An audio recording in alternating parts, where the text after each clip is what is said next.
de los esfuerzos que hizo el gobierno nacional o de las ideas que tiró sobre la mesa para frenar la estampida del dólar, una nueva estampida del dólar, habría que decir.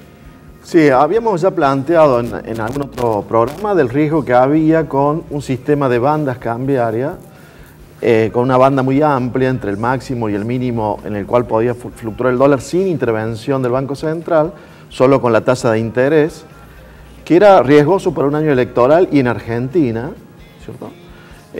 Tener un rango de variación tan amplio para el dólar. Y de hecho ya empezó a haber en marzo, en abril, algunas fluctuaciones del dólar que trajeron de nuevo preocupaciones en la sociedad y en el gobierno. En el gobierno porque evidentemente una suba del dólar adicional a las que ya hubo el año pasado y este año, estamos hablando de subas bruscas y fuertes, se transmiten en alguna medida la inflación y entonces la inflación nunca baja y está ahí en 3-4% mensual y evidentemente el gobierno, para mejorar las chances en las próximas elecciones nacionales, una de las cosas que tiene que lograr es que baje la inflación.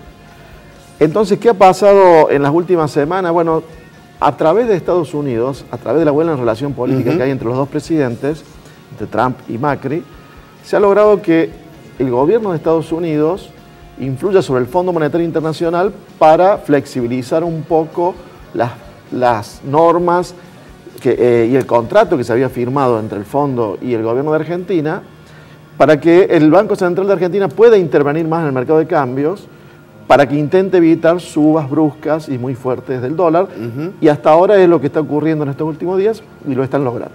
El precio del dólar siempre modifica o conduce la actividad económica argentina, sobre todo en los sectores de producción, ¿no? Claro, hay como varios efectos, pero si sube mucho el dólar, primero se transmite a los precios en alguna proporción. Y se transmite sobre todo a los precios de lo que exportamos y de lo que importamos. Y como exportamos alimentos, una de las cosas que suben es el precio de los alimentos cuando sube el dólar. Eso afecta obviamente el poder de compra de los asalariados. Si el salario está fijo, sube el dólar, suben los precios, pierde poder de compra el asalariado y hace caer el consumo, que es lo que pasó el año pasado y que no se termina todavía de recuperar el consumo por el hecho de que se están negociando en paritarias, en diferentes gremios, entre marzo y junio, los nuevos salarios, pero si el dólar sigue subiendo, es como que va corriendo el arco y esa recuperación del consumo se demora y a lo mejor no llega para las elecciones como lo necesita el gobierno. Claro. Marcelo, pensaba en este acuerdo que lanzó el gobierno con los diferentes partidos políticos. Sería como un núcleo de coincidencias, ¿no? ¿Sirve o sirvió para aquietar un poco el mercado o no? ¿Solo se puede hacer hasta el momento una lectura política y no económica? Yo creo que si eso tuviera éxito, sí, serviría y mucho, porque en realidad esos puntos que planteó el gobierno apuntan más a los mercados, los 10 puntos del gobierno. Los 10 puntos que después planteó Labaña apuntan más al votante, ¿cierto? Y hace falta en realidad las dos cosas. Yo lo que haría si fuera el gobierno es, a lo que dice Labaña lo sumaría, porque en realidad son cuestiones que nadie se puede oponer, pero diría, bueno, ahora son 20 puntos en vez de 10 y lo firmemos. ¿Y por qué apunta a los mercados el gobierno con sus propuestas de acuerdo de 10 puntos? Bueno, porque hay una elección muy importante. Hay una chance de que la elección sea ganada por la expresidenta que no trae precisamente calma en los mercados, con lo cual si una porción del arco político de la Argentina firmara ese acuerdo de 10 puntos, entre los cuales dice que se va a respetar el pago de la deuda, se van a respetar los contratos, que se va a intentar seguir reduciendo el déficit fiscal, si una porción importante del arco político de Argentina suscribiera ese acuerdo, y bueno, medio que la dejarían sola Cristina, del otro lado, con otro tipo de posturas, con otro tipo de propuestas. Y si eso sirve para mejorar los resultados en las encuestas, ya sea del actual oficialismo o de algún opositor que no genere tanto ruido en los mercados, obviamente que serviría también para la economía este año. Claro, tan es el problema que tiene Cristina Fernández con esto, que ha enviado en estos días precisamente...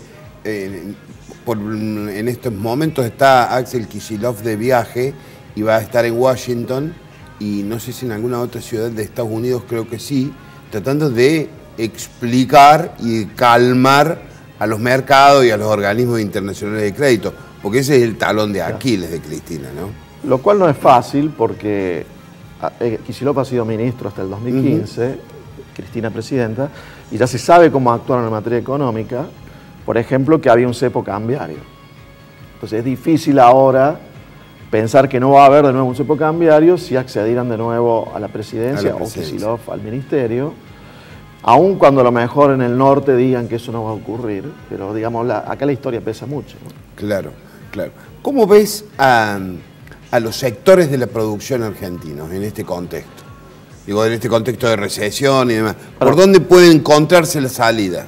Está claro que el agro se recuperó con una muy buena cosecha. Ahí en el área agroindustrial del Litoral estimaron recientemente que lo que el agro va a aportar, que son casi 6.000 millones de dólares más este año, es prácticamente equivalente a 1,5 puntos del PIB.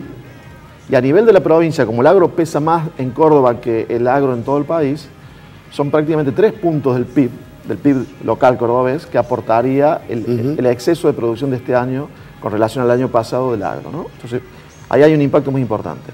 El agro después derrama en la maquinaria agrícola, que también está mejorando, por supuesto. Otros exportadores también están encontrando nuevos negocios con un dólar más alto, turismo internacional, son los que podríamos decir que le está yendo mejor este año. Está el caso de la construcción, que si bien en la medición interanual siempre le sigue dando mal, en la mes a mes, contra el mes anterior, hace de enero que le empezó a dar mejor que el mes anterior. Pero por supuesto, que viene recuperándose, digamos. Pero por supuesto desde muy abajo, ¿no? Pero en la construcción los dos indicadores, o tres que se usan, en el mes a mes están dando pequeñas mejorías respecto al mes anterior. Con la industria había pasado lo mismo. O sea, la interanual le da mal, la variación, suponte marzo de este año contra marzo del año pasado, en la industria le da muy mal, pero en enero y febrero daba mejor respecto al mes anterior. Eso quiere decir que a lo mejor la actividad empezó a recuperarse. Pero el último dato de la medición industrial, de actividad industrial que hace el INDEC, porque hay dos privadas también, no le da bien contra el mes anterior. Es más, le da una caída de 4% en marzo contra febrero, con lo cual está en dudas si la industria empezó a recuperarse. Y por supuesto que el consumo masivo, el consumo en supermercados no se recupera porque eso depende del poder adquisitivo de los salarios que siguen perdiendo contra en el anual siguen perdiendo contra la inflación.